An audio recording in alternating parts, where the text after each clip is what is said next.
All right, so here's my first American-made Barlow. This is the Bear & Sons Heritage Walnut Barlow.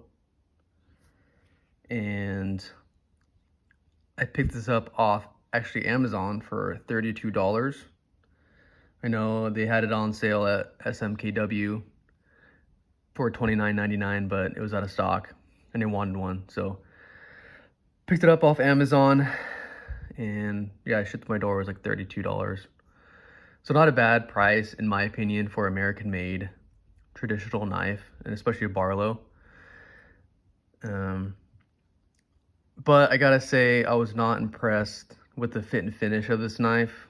And I know if I would have gave this to my granddad, he would have thought it is cool and he would have used and abused it for 30 years and it would have worked fine with him.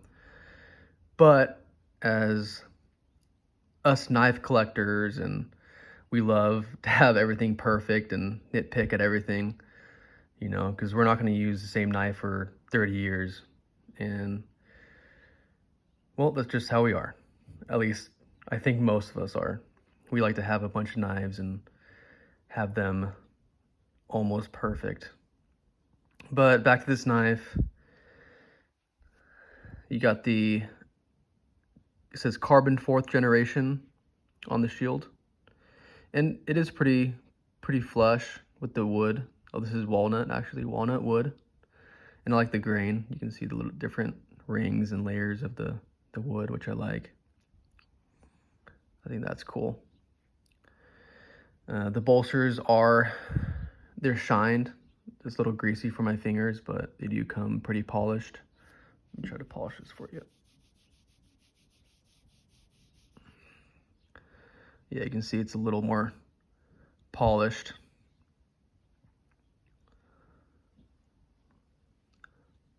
Back springs, not the smoothest. They're not polished.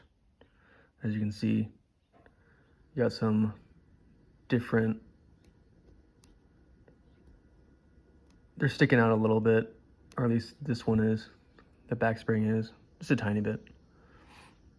But the biggest thing, or cosmetically, is this. Look at this right here. There's a big gap between the bolster and the scale. You know, I could put my whole fingernail in there. Let's see if I can put this up pretty close. Yeah, see that? Look at that gap. And I don't think that'll affect the use of the knife, but it just looks kind of ugly. So I was pretty upset or bummed about that. So onto the blade. You got the main, a little rough. And another thing is that main blade is really gritty, and I cleaned it and it is not smooth. I mean, it is not. It has no like springiness to it. Look, it barely falls down. And you'll notice Bear & Sons, their blades on their Barlows, they stick out a little more, or they have a curve, as you can see. It's not just straight. I'll show you compared to a Rough Rider. You can see how the blade's pretty straight. It's pretty lined up. And then this one, it is a little crooked, but they're all like that. It's not an error. So if you buy one of these knives and it has that crooked blade, it's just how they are, you know. But the blade itself is pretty straight, if that makes sense. It's not like bent to the left or right. But I'm pretty upset about that, how gritty and not smooth this blade is. You got CS for carbon steel. So it is 1095 carbon steel. So will patina, which I like. Got that nice U.S.A. Tank stamp on it. And then you can barely see the Bear & Son stamp with that paw print at the bottom. It's supposed to be a paw print. And that's not the best tank stamp, you know. I mean, it's a $30 American-made knife, so it's not going to be your $60, $70 case Barlow. That's just beautiful, you know. And fit and finish on that case is gonna be a lot better for sure. But this is half the price or even less than your case Barlows, depending on which one you get. I know some run upwards of $100. And then you got your spay.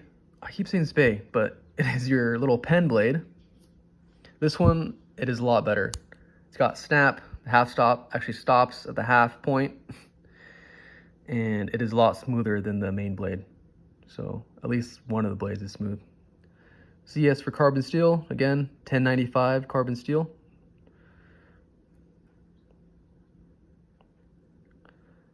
So I like that. Maybe I'll put a little patina on it myself, or maybe I'll just carry it for a little bit.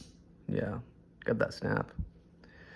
The blades, you can see the pen blade is hanging to the left a little bit.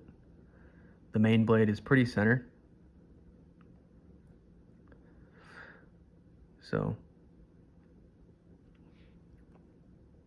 but overall, I mean, besides the main blade being pretty weak and gritty, and this gap between the bolster and the scale, I like it. I'm gonna keep it. I'm gonna carry it still. I'm not gonna try to trade it in because I feel like I'll get another knife with something wrong with it, because that's just how they're made, you know.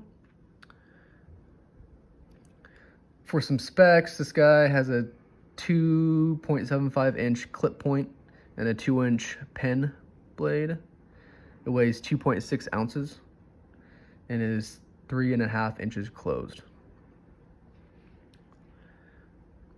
But as I said, this is my first American-made Barlow, which I'm happy about. If you want a size comparison, it's pretty much the same size as a Rough Rider. The Bear & Sons is a little longer or taller. And I'll use a copperhead. So your standard Barlow size. It is, I'm not sure, might be a little thinner than a Rough Rider, but not by too much. But I do love that wood, the grain in the wood. Look at that.